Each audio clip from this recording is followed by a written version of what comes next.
भगवान की अनुभूति है। चाहे सगुण में देखो तो उनके पद मिलेंगे, निर्गुण निराकार में देखो तो उनके मिलेंगे। तो मुझे और संतों की कृपा से बात समझ में आई कि अगर उपासक, चाहे वो गृहस्थ हो या विरक्त हो, वो भगवान का अंतर से आश्रय ले ले और नाम जप करे और संतों का संग सुने, जो उनके वचन हैं, तो हमारे हृदय में निश्चित भगवत। और आपको सूक्ष्म बात बता दूं, भगवत प्राप्ति किसी क्रिया का फल नहीं है, क्योंकि क्रियाएं सब आदि अंत वाली है। पे खत्म हो जाएंगी।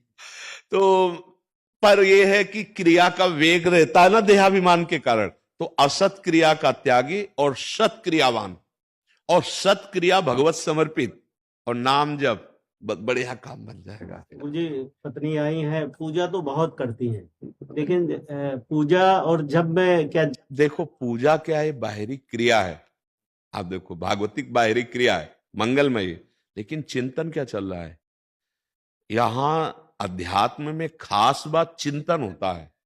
अगर आपका चिंतन शरीर और विषयों का चल रहा है तो पूजा अधूरी है। हाँ, पक्की बात समझना। अच्छा, एक भी अगरबत्ती आप नहीं लगाते और आपका चिंतन ठीक चल रहा है प्रभु में, तो आपकी सच्ची पूजा हो रही है, बात समझना है।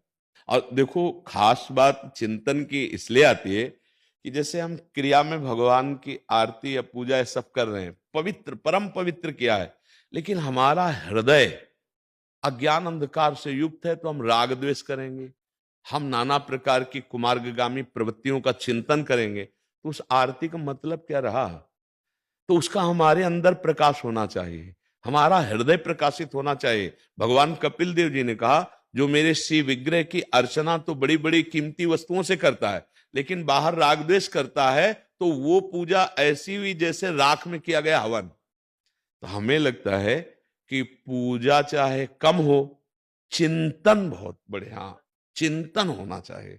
जो जैसे हम नाम कोई ले लें, गुरुदेव के वचन ले लें, महावाक्यार्थस्य चिंतिताम, बार बार विचार्यताम चिंतिताम, एकांते सुखमास्यताम, एकांत में सुखासन में बैठकर संतों की बात का मनन चिंतन किया और नाम का ध्यान कर रहे। जैसे आपने लोग वृंदावनवासी राधा उपासी, राधा, अब रा बड़ा की मात्रा, धा बड़ा की मात्रा, कोई अक्षर ऐसा नहीं जिसमें ब्रह्म न व्याप्त हो।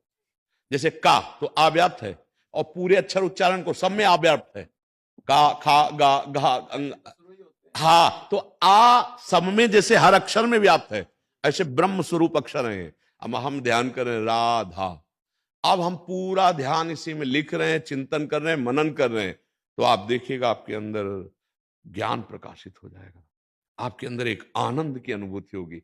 किसी भी तरह से संसार का चिंतन छोड़ना है, खास बात है।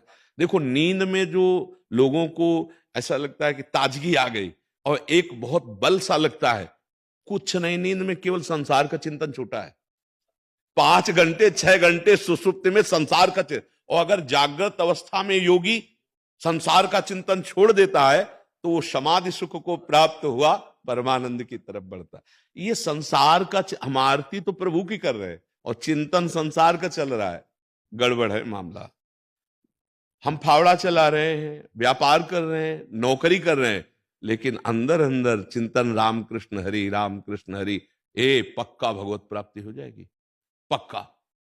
ये बात समझ लीजिए। बहुत दान पुण्य किए महाराज नृग ने, बहुत, मतलब भागवत में बहुत वर्णन है उनका, और अंतिम योनि उनको गिरगिट की प्राप्ति हुई कुएं में। तो आप इस पर विचार करके देखिए कि खास बात चिंतन हुई या दान पुण्य सब हुआ। अगर भगवत चिंतन है, देखो पुत्र के बहाने से अंतिम समय नारायण अजामिल ने, उस नारायण नाम ने भगवत प्राप्ति करा दी। इसीलिए हमें बार बार यह विश्वास है और प्रार्थना करते रहते हैं कि आपको जो नाम प्रिय हो, खूब नाम जप करो, अंदर ही अंदर नाम। देखो ना इसमें पैसा लगता है और ना इसमें किसी के सहयोग की जरूरत है। अगर बात पकड़ ली, राधा राधा राधा राधा, राम राम राम राम, कृष्ण कृष्ण कृष्ण, आप देखिएगा आपके अंदर कोई ऐसा ज्ञान नहीं बकाया रहेगा जो स्वयं स्फुरित ना हो जाए। क्योंकि सच्चिदानंद प्रभु का नाम सच्चिदानंदमय है। जैसे रूप सच्चिदानंदमय, ऐसे नाम सच्चिदानंदमय, ऐसे धाम सच्चिदानंदमय, सच्चिदानंदमयी लीला, स्वयं भगवान शंकर उन लीलाओं का गायन करते, शनकादि गायन करते हैं, जो ब्रह्म बोध की मूर्तिमान स्वरूप है। ठीक है, खूब नाम है।